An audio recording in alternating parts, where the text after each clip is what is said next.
waxaan noqon doonaa madaxweyne waxaan noqon doonaa dhammaan shacabweynaha Mareykan ha ahaadaan dimuqraadi ha ahaadaan republican anigu ma oran waxaa yiri madaxweynihii 46aad saacad ka hor loo dhaariyay xilka Joe Biden khudbadii Joe Biden saacad ka hor jeediyay ayaa waxay ahayd inuu ballan qaaday inuu dhammaan shacabweynaha Mareykan u noqon doono madaxweyne khudbadan ayaa waxay asaaskeeda waxay ahayd khudbad unity speech oo tafaraaruq ku kala jira dimuqraadiga dalka iyo shacabweynaha dhamaantood 74 milyan oo qofna u codeeyeen Trump walina aysan ku faraxsaneen inuu madaxweyne noqdo Biden ayaa wuxuu sheegay Biden in uu matalayo ayagana u shaqeyn doono kuwa dimuqraadiga iyo kuwa republicanka ama ha ahaadaan blue ama ha ahaadaan red dhammaanna uu u ahaan doono madaxweyne cadaalad ah ku saleysan shacabweynahana uu hogaamin doono si fiican oo ku dheehan tahay midnimo iyo wada xaqabsi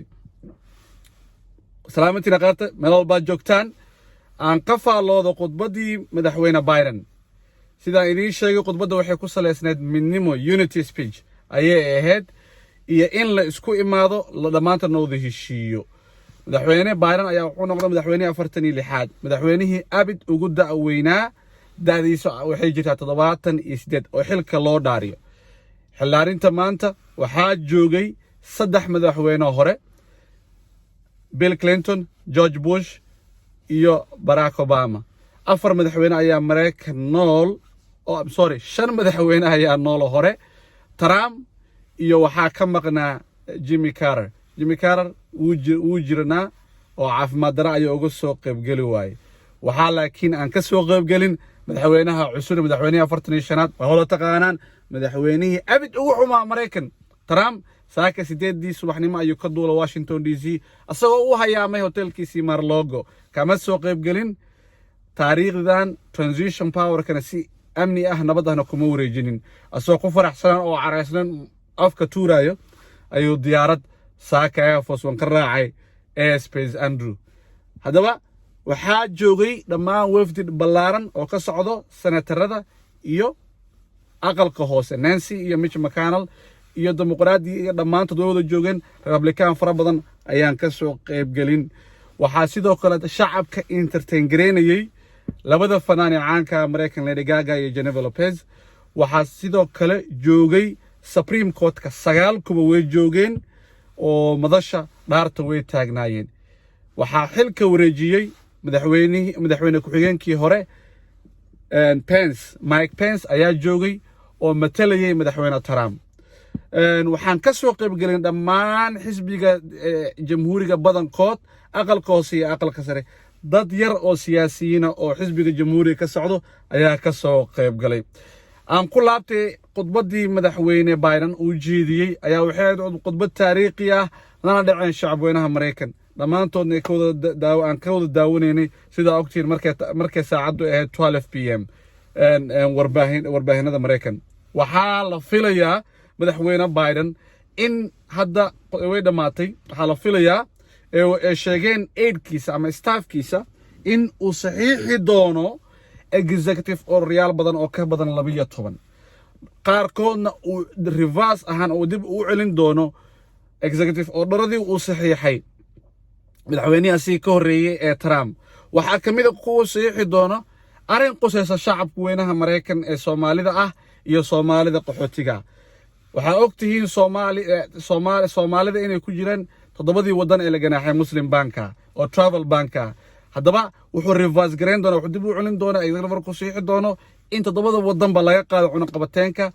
shacabkoodana ay keensan karaan qaxootina ay ku soo gali karaan Mareykan arrinka waxay guul u tahay dhammaan shacabweynaha Mareykan ee Soomaaliyeed ee ku sugan carigan iyo kuwa daadsan qaxootiyada qaasatan qaxootiga weyn ee Dadaab Kakuma iyo qaxootiyaasha caalamka Soomaalida daadsan hadda ka bacdi waa la soo qaari doonaa markuu Biden galabta saxiixay ayaa la filayaa dhowr saacad ka bacdi ayaa la filayaa inuu saxiixo oo cunaqabateenka ka qaado Soomaalida way isku furnaan doontaa shacabweynaha Soomaalida Mareykan noolna way keensan karaan xaasaskooda ilmahooda caruurtooda waalidiintooda wax walba waa furfurmayaan xaalkuna wuxuu noqon doonaa kuna laaban doonaa sidii awal dadkeena waa keensan doonaa hawshana way fiicnaan doonaa waanu hambalyeynaya dadkaas sugayay Biden shaqadiisii ugu horeysa arrintaas galabta ayuu galay oo nasiixi doonaa waxyaalaha saxiixi doono kale waxaa ka mid ah uu reverse gareyn doono Paris Climate Agreement oo Mareykanka uu ka saaray Trump ayuu haddana ku celin doonaa Mareykanka border wall-ka uu sheegay Trump uu ka dhisayo xuduudda afarta gobol ee xuduudda aan la leenahay Mexico uu joojin doonaa isaga iyo executive yar oo real badan kuleeto kala cadaan doona laakiin kuwa ugu waaweyn ayaa waxay tahay Muslim bankers iyo border wall-ka iyo Paris Climate Change iyo kuwa kale badan halkaas aan ku soo gunaanadin sidoo kale waxaa taariikh noqota maanta Biden kale taariikh noqon madaxweynaha ugu horeyso oo Mareykanka 78 jir ma ahan kaliye waxaa taariikh sidoo kale jibiyay Kamala Harris madaxweyne ku-xigeenka Mareykanka oo noqotay gabadhii qofka ugu horeyso madow madaxweyne ku-xigeen noqdo iyo sidoo kale gabadhii ugu horeysay oo asalkeeda ka soo jeedo Afrikaan hooyadna ka soo jeedo South Asian Indi soo taariikhdaas ayaa maanta ay suubisay Kamala Harris waa gabar ugu horeyso Mareykan gabar waligeed vice president kama noqonin madow qofkii ugu horeyso madow vice president ka noqdo xasuunan Barack Obama wuxuu ahaa madaxweyne vice president qof madow wali ma noqon sidoo kale maadaama hooyad Asian tahay oo South Asia ay tahay India ka yimaadana waxay taariikhdaas ayadana gashay Kamala Harris taariikhdaas ayay maanta jabisay ayadana waa la dhaariyay saacadan laga bilaabo waxaa madaxweyne noo ah cariga Mareykan Joe Biden waxaana ku xigeen noo ah Kamala Harris waxaa xusid mudan oo sidoo kale xusaya waxaa dhacay mudaharaad Washington DC ka dhacay mudaharaadkaas rabshad ma wadan wali wuu socdaa dad yar 25,000 oo national guard iyo police Washington DC la daadiyay sidoo kale magaalooyinka Mareykan dhammaan caasimadeedana waa la daadiyay ciidamada la joojiyay mudaharaad yar ayaa ka dhacay oo rabsho aan wadan waxyaalihii ay ballan qaadeen violence-kii taageerayaashii Trump ay ballan qaadeen ma dhicinin ama ilaa hadda aan idin la hadlayo ma dhicinin waxa gadaal ka dhici doona ma aqaano xaaladdu way degan tahay wadanka amnigiisa uu fiican yahay cabsidii badneed ee sheegeen inay suubin doonaan taageerayaasha Trump waa laga hortagay waan la joojiyay amnigana dhammaan waa la sugay inaugurationka meesha dhaarta ka dhaceysay dhammaan amnigeeda 25,000 oo national guard la dhigay waa sugan yahay amnigu waa nabad waana arrin heer sare waxaa sidoo kale aan sheegayaa maalmaha social media waxaa la saddex wiil oo Soomaali oo Traley in la dilay wax cadeena oo local news ka ee Virginia iyo Wisconsin soo dhigeen malaha kulatani Columbus Ohio aan joogaa wax ka dhaca male oo rabshad ah gobolkeena Ohio wax lagu dilay malahan waxaan rajeynayaa gobolada Soomaalida Mareykan ay wada joogaan dhamaantood inaysan wax rabshada ka dhicin amnigana uu fiican yahay haddii saddexdaas qof la dilay oo Soomaali la sheegayo ee runta kulatanigu ma arkin hanala wadaagaan wax mataqaana credible source ah ama wax rasmi ah laakiin haddii kale warkaas wuxuu noqonayaa kutirkuteeni iyo kacabsiin aan sal iyo baar lahayn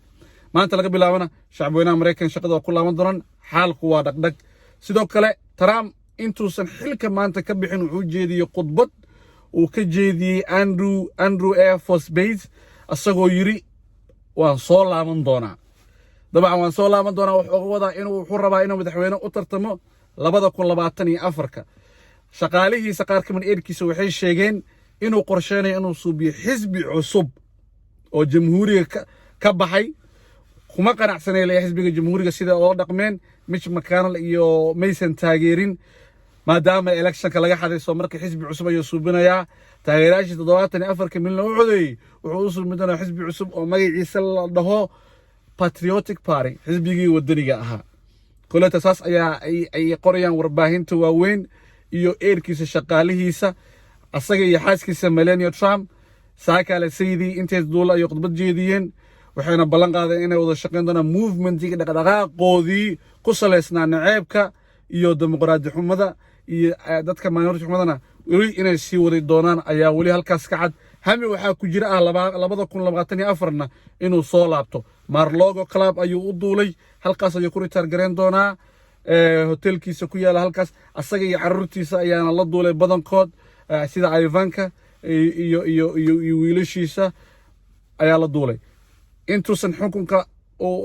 duulin xukunka wareejinin asaga iska duulay ayaa wuxuu suubiyay 143 qof ayuu commutation iyo burden u suubiyay waxaa ka mid dadka burdenka u suubiyay oo dambiyaasha ka cafiyay Steve Bannon oo ahaa ninkii cadaanka ah asaga asal madaxweynaha ka dhigay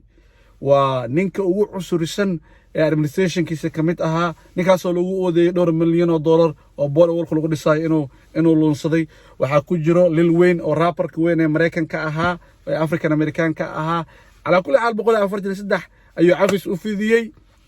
waana duul halkaas u duulay intuu xilka uu ka dhammaan 12 saac maanta ayay ka dhammaanaysay.